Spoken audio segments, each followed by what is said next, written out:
अस्सलाम वालेकुम। I hope कि आप सब लोग ठीक होंगे और स्मोक से बच रहे होंगे और अच्छे से पढ़ भी रहे होंगे। और आई एक्सपेक्ट कि आपने पिछला रिवाइज भी कर लिया होगा। खैर मैं थोड़ा रिवाइज भी कर लेता हूँ। थोड़ा हमने थेरीज पढ़ ली थी जो हैं हमारे पास, आयनिक कोवलेंट बॉन्ड और कोऑर्डिनेट कोवलेंट बॉन्ड। और उसके बाद हम मॉडर्न थेरीज पढ़ रहे थे कोवलेंट बॉन्ड की, कि हमें ज़रूरत क्यों पड़ी मॉडर्न थेरीज की। तो इस पे हमारी बात ये हुई थी कि जो ल्यूइस मॉडल था उसने सिर्फ ये बताया था कि ये बॉन्डिंग किस तरह से होती है। लाइक दो इलेक्ट्रॉन्स जो हैं वो किस तरह से शेयर होते हैं एक बॉन्ड के बीच में। मतलब एक अगर बॉन्ड है तो इसका मतलब है कि वहाँ पे एक इलेक्ट्रॉन पेयर शेयर हो रहा है। और मैंने आपको ये भी बताया था कि ये जितनी भी थेरीज हैं, जितनी भी बॉन्डिंग हमने पढ़ी है, उसमें आयनिक बॉन्ड है, कोवलेंट बॉन्ड है या फिर कोऑर्डिनेट कोवलेंट बॉन्ड है, वो डिपेंड करती हैं लुइस के मॉडल पे। और लुइस ने ये सब एक्सप्लेन किया था कि ये बॉन्डिंग इस तरह से होती है, लेकिन ये कहीं भी एक्सप्लेन नहीं किया कि उसके बॉन्डिंग के रिजल्ट में जो प्रोडक्ट्स हमें मिलती हैं वो किस तरह से दिखती हैं। मतलब हमें नहीं पता कि जिसमें वो बॉन्डिंग एग्जिस्ट कर रही है वो छोटा है, वो मोटा है, वो कैसा है। ठीक है। तो किसी ना किसी लिहाज से हम देखें तो ये भी ज़रूरी है कि हमें ये पता हो उनकी शेप कैसी है, उनकी मॉर्फोलॉजी कैसी है, उनमें ज्योमेट्री क्या है, उनमें एंगल कितना है। तो ये सारी चीज़ें लुईस मॉडल ने एक्सप्लेन नहीं की, तो इसलिए हमने ये मॉडर्न थेरीज पढ़नी है कोवलेंट बॉन्ड की। उसमें सबसे पहली जो हमने एक्सप्लेन जिसके पोस्टुलेट्स एक्सप्लेन किए थे वो थी valence shell electron pair repulsion theory. इसी को हम आगे देखते हैं वेस्पर थ्योरी जिसको हम कहते हैं। उसकी जो बेसिक assumption थी वो भी आपने देख ली थी कि जो वैलेंस इलेक्ट्रॉन पेयर्स हैं वो इस तरह से अरेंज किए जाते हैं कि उनमें जो रिपल्शन है वो मिनिमम हो और उनमें जो मैक्सिमम डिस्टेंस है वो मेंटेन रहे। जाहिर है जब डिस्टेंस मैक्सिमम होगा तो जो रिपल्शन है वो ऑटोमेटिकली मिनिमम होगी। तो जब रिपल्शन मिनिमम होती है इसका मतलब है कि उस पे दूसरे इलेक्ट्रॉन का इन्फ्लुएंस बहुत कम है।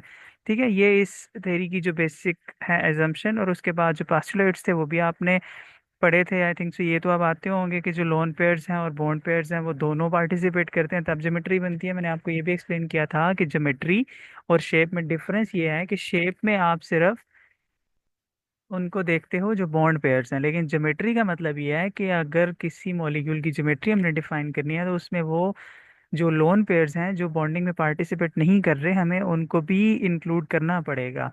बॉन्डिंग पेयर के साथ हमने लोन पेयर्स को भी इंक्लूड करना है तो फिर हम किसी मॉलिक्यूल की ज्योमेट्री को डिफाइन करेंगे। उसके बाद जो सेकंड पॉस्टुलेट था वो ये है कि इलेक्ट्रॉन पेयर इस तरह से अरेंज होते हैं कि उनमें जो है डिस्टेंस वो मैक्सिमम रहे और रिपल्शन मिनिमम हो। और जो लोन पेयर ऑफ इलेक्ट्रॉन्स हैं वो ज़्यादा स्पेस ऑक्यूपाई करते हैं as compare to bond pair. ये हमने क्लास में एग्जांपल स्टडी की थी। एक स्प्रिंग को कंसिडर किया था हमने एज अ बॉन्ड, तो ये वही वाली एग्जांपल है। ठीक है, उसी तरह से हम एक्सप्लेन करेंगे कि जो लोन पेयर्स हैं वो ज़्यादा स्पेस ऑक्यूपाई करते हैं as compare to bond pairs. तो इसी वजह से जो लोन पेयर में रिपल्शन है वो भी ज़्यादा होती है as compare to bond pair. Bond pair सबसे ज़्यादा लोन पेयर की रिपल्शन होगी, उसके बाद लोन पेयर और बॉन्ड पेयर, और एंड पे जो सबसे कम रिपल्शन होगी वो बॉन्ड पेयर की रिपल्शन होगी। क्योंकि बॉन्ड पेयर्स जो हैं वो एक्चुअली में शेयर्ड इलेक्ट्रॉन्स हैं, तो वो जब दो इलेक्ट्रॉन्स दो एटम्स के बीच में शेयर्ड हैं तो वो दूसरे बॉन्ड को उस तरह से रिपेल नहीं कर रहे। लेकिन जो लोन पेयर्स हैं वो क्योंकि बॉन्डिंग में पार्टिसिपेट ही नहीं कर रहे, वो फ्री इलेक्ट्रॉन पेयर्स हैं जो साइड पे पड़े हुए हैं बॉन्डिंग से, तो वो जो है एक दूसरे को ज़्यादा रिपेल कर सकते हैं as compare to bond pairs.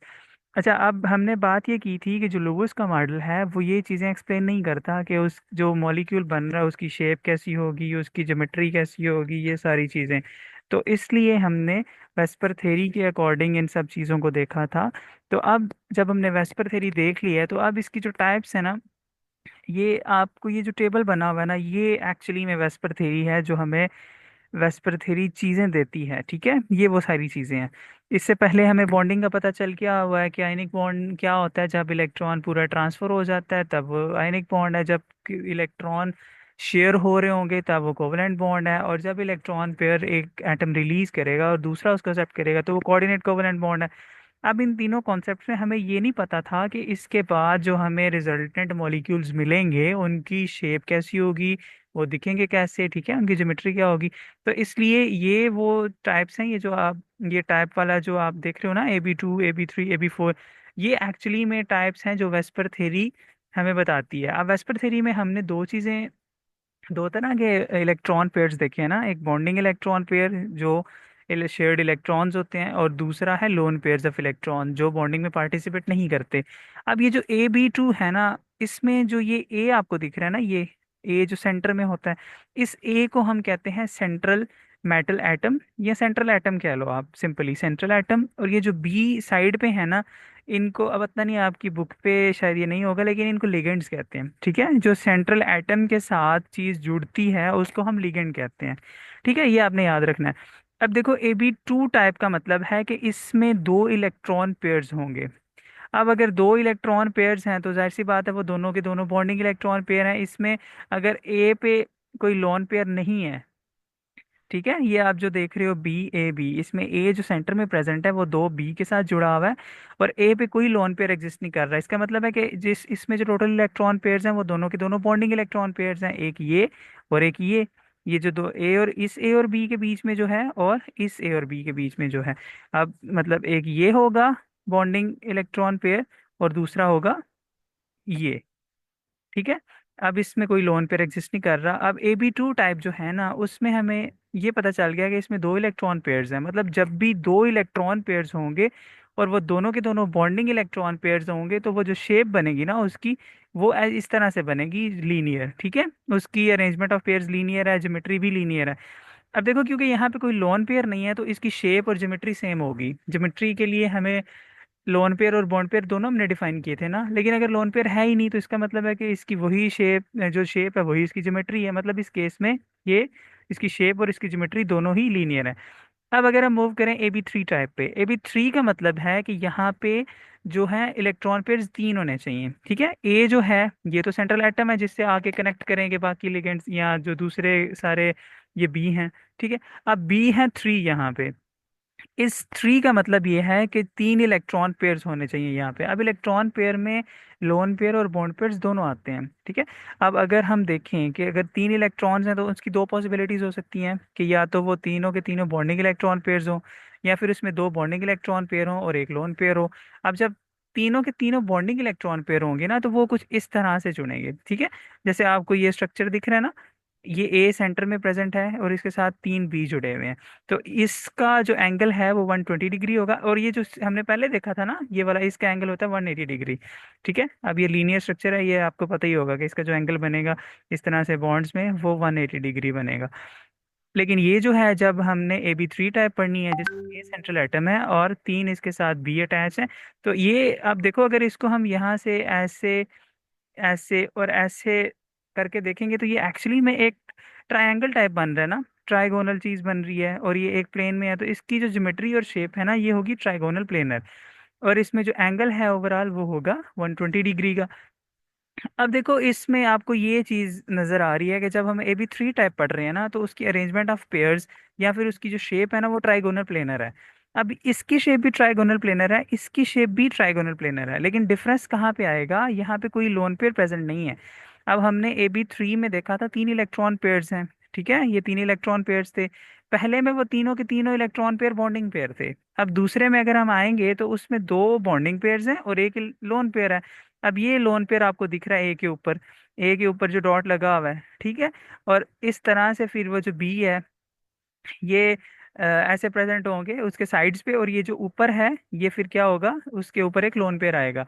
अब ये याद रखना कि जब यहाँ पे लोन पेयर आ जाता है ना, तो ये जो एंगल है ना 120 डिग्री का, ये कम हो जाता है, क्योंकि अब इनमें रिपल्जन्स होंगी, ये एक दूसरे के सामने आ गए हैं, तो इन रिपल्जन्स की वजह से ये लोन पेयर भी इनको रिपेल करेगा। एक्चुअली में होता ये है कि ये जो लोन पेयर है ना और ये जो बॉन्ड पेयर है, इन दोनों में रिपल्शन होती है। हमने सबसे पहले यही पढ़ा ना कि लोन पेयर की रिपल्शन सबसे ज्यादा, उसके बाद लोन पेयर और बॉन्ड पेयर की। अब ये वाला बॉन्ड पेयर और ये वाला लोन पेयर, इनमें रिपल्शन होगी, तो ये जो यहाँ 120 डिग्री था ना, ये थोड़ा अंदर की तरफ आ जाएगा। ठीक है, तो यहाँ इसके साथ भी यही केस होगा, तो ये जो ओवरऑल एंगल है वो लेस देन 120 डिग्री हो जाएगा। ये एग्जांपल्स आप लोग यहाँ से देख लीजिएगा। ये जो एग्जांपल्स दी हुई है ना BeCl2, इस केस में तो मतलब इसका ये है कि ये यहाँ पे BE जो है ये सेंट्रल एटम है और इसके साथ दो क्लोरीन लगी हुई है, और इसका बिहेवियर इसी तरह से होगा जो मैंने आपको बता दिया। ठीक है, अब लास्ट जो टाइप होती है ना इसके केस में, वो है AB4। AB4 का मतलब है कि यहाँ चार इलेक्ट्रॉन पेयर्स हैं। अब चार इलेक्ट्रॉन पेयर्स की पॉसिबिलिटीज क्या हो सकती हैं, कि या तो चारों के चारों बॉन्ड पेयर्स होंगे, ठीक है, या फिर तीन बॉन्ड पेयर और एक लोन पेयर होगा, या फिर दो बॉन्ड पेयर्स होंगे और दो लोन पेयर्स होंगे। तो मतलब इन तीनों केसेस में, ये जो हैं इसमें तीनों में जब भी हमने लोन पेयर और बॉन्ड पेयर को चेंज किया है, तो उसकी जो टोटल नंबर ऑफ बॉन्ड्स है ना, वो हमेशा, sorry, total number of electron pairs हैं वो हमेशा चार ही होंगे, ठीक है। अगर हमारे पास चार बॉन्डिंग पेयर्स हैं और एक भी लॉन पेयर नहीं है, इसका मतलब है चार पेयर्स हैं। अगर तीन बॉन्ड पेयर्स हैं और एक लॉन पेयर है, फिर भी चार हैं। अगर दो बॉन्ड पेयर हैं, दो लॉन पेयर्स हैं, तो फिर भी चार हैं। अब सबसे पहले हम वो केस देखते हैं जब सिर्फ चार बॉन्ड पेयर्स प्रेजेंट है। जैसे ये ए है और इसके साथ चार हमने बी अटैच किए हुए हैं। अब ये भी बॉन्ड पेयर है, ये भी बॉन्ड पेयर है, ये भी बॉन्ड पेयर है और ये भी बॉन्ड पेयर है। जब भी इस तरह का कोई कंपाउंड आए जिसमें सेंट्रल एटम के साथ चार लिगेंड्स अटैच्ड हैं या चार सब्स्टिट्यूएंट ग्रुप्स अटैच हैं, तो उस केस में जो उसकी शेप होती है ना, वो होती है टेट्राहेड्रल, ठीक है। इसको, ये जिसको मैं हाईलाइट कर रहा हूँ, ये जो है ना, ये एक्चुअली में टेट्राहेड्रल शेप होती है और इसका एंगल होता है 109.5, ठीक है। और ये तब होगा जब AB4 को हम डिस्कस कर रहे हैं, मतलब इलेक्ट्रॉन पेयर्स कितने होने चाहिए, इलेक्ट्रॉन पेयर्स वहां पे होने चाहिए टोटल चार। तो उस केस में हमें जो ज्योमेट्री मिलेगी वो टेट्राहेड्रल होगी और उसमें जो एंगल होगा बिटवीन द बॉन्ड पेयर्स वो होगा 109.5 डिग्री। अब ये जो जितने ये सारे जो है ना, मीथेन, सीजियम, सिलिकॉन क्लोराइड, ये सारे, ये कार्बन टेट्राक्लोराइड, BF4NH4, ये सारे के सारे इसको फॉलो करेंगे, ठीक है। जिसपे उनकी जो शेप है वो टेट्राहेड्रल होगी और 109.5 डिग्री उनका एंगल होगा। बस ये बात आप लोग याद रखना कि जब लोन पेयर प्रेजेंट नहीं होता तो शेप और ज्योमेट्री एक जैसी हो सकती है, लेकिन अगर लोन पेयर प्रेजेंट है तो फिर शेप और ज्योमेट्री डिफरेंट होगी, क्योंकि शेप के केस में हम सिर्फ बॉन्ड पेयर्स देखेंगे और ज्योमेट्री के केस में हम दोनों देखेंगे, लोन पेयर्स भी और बॉन्ड पेयर्स भी। अब उसके बाद ये दूसरी एग्जांपल है जब हमारे पास तीन बॉन्ड पेयर्स हैं और एक लोन पेयर है। अब ये देखो, यहाँ पे अब अगर एक बॉन्ड पेयर आ गया, सॉरी, एक लोन पेयर आ गया है, तीन बॉन्ड पेयर रह गए, तो टोटल तो चार ही हैं। लेकिन इस बॉन्ड पेयर के आने की वजह से ना, इस बॉन्ड, सॉरी, इस लोन पेयर के आने की वजह से इसकी और इस बॉन्ड पेयर की जो रिपल्शन है ना वो ज्यादा हो जाएगी। अब रिपल्शन ज्यादा होने की वजह से ये जो बॉन्ड पेयर्स है ना, ये साइड्स पे, ये थोड़े अंदर की तरफ आ जाएंगे। तो इसका जो एंगल है ना, जैसे यहाँ पे रिड्यूस हुआ था एंगल, ये एंगल भी इसी तरह से रिड्यूस हो जाएगा। ये देखो, ये जो लिखा हुआ है लेस देन 109.5 डिग्री, वो इसी वजह से है। जब पहले यहाँ पे चारों के चारों बॉन्ड पेयर्स थे तो तब एंगल था 109.5 डिग्री। लेकिन अब लोन पेयर की प्रेजेंस की वजह से ये लोन पेयर और ये साइड्स पे जो बॉन्ड पेयर्स हैं इनमें रिपल्जन होगी, और इन रिपल्जन्स की वजह से इनका जो एंगल है वो लेस देन हो जाएगा 109.5 डिग्री। और इसकी मोस्ट पॉपुलर एग्जांपल जो है वो अमोनिया है, और ये आपको याद रखनी है। एक ये अमोनिया की एग्जांपल और दूसरी ये वाटर की। ये मैं आपको बता देता हूँ ये भी क्या है। ये अमोनिया और वाटर को बहुत ज़्यादा डिस्कस किया जाता है और इसके क्वेश्चंस भी बहुत आते हैं, ठीक है, कि क्यों ये डिफरेंट शो करते हैं, उनके एंगल्स क्यों कम है। तो इसके एंगल्स इसलिए कम होते हैं तो वो AB4 टाइप में दोनों, लेकिन because of presence of lone pairs उनके जो एंगल्स हैं वो कम हो जाते हैं, ठीक है। अब लास्ट पे है AB4 टाइप, जिसमें दो इलेक्ट्रॉन पेयर्स हैं और दो, सॉरी, दो बॉन्ड पेयर्स हैं और दो लोन पेयर्स हैं, तो टोटल चार इलेक्ट्रॉन पेयर्स हैं। अब देखो, अगर दो लोन पेयर्स हैं तो इसका मतलब है कि ए पे अब दो लोन पेयर्स हैं और इस तरह से दो बॉन्ड पेयर प्रेजेंट हैं। अब दो लोन पेयर्स की जब प्रेजेंस होगी ना, ऑक्सीजन जो है ना वो दो लोन पेयर्स कैरी कर सकता है। इसलिए ये जो है ये इसमें आता है कि जो ऑक्सीजन है उसमें दो लोन पेयर्स हैं, तो ये AB4 type with two bond pair and two lone pairs, तो इसकी परफेक्ट एग्जांपल होगी वाटर, ठीक है। अब दो लोन पेयर जब होंगी ना, ये ना यहाँ जो नीचे शो किया हुआ है ना, इसको आप यहाँ ना कंसिडर करो, आप कंसिडर कर लो एक यहाँ पे है और एक यहाँ पे है, फिर ज्यादा अच्छी समझ आएगी। क्योंकि हमने रिपल्शन शो करवानी है। अगर अगर आप एक यहाँ पे लोन पेयर है और एक यहाँ पे लोन पेयर है, तो ये दोनों के दोनों लोन पेयर्स इन दोनों बॉन्ड पेयर्स को रिपेल करेंगे, ठीक है। अब 109.5 डिग्री तब था जब कोई रिपल्शन नहीं थी, लेकिन जब एक लोन पेयर आया था तो उसकी रिपल्शन की वजह से ये एंगल 109.5 से कम हुआ था। इस केस में ये एंगल मजीद कम हो जाएगा, ठीक है। जब हम, ये 109.5 डिग्री था और जब एक लोन पेयर होगा as in the case of ammonia, तो ये जो एंगल होता है वो 107.5 पे आ जाता है।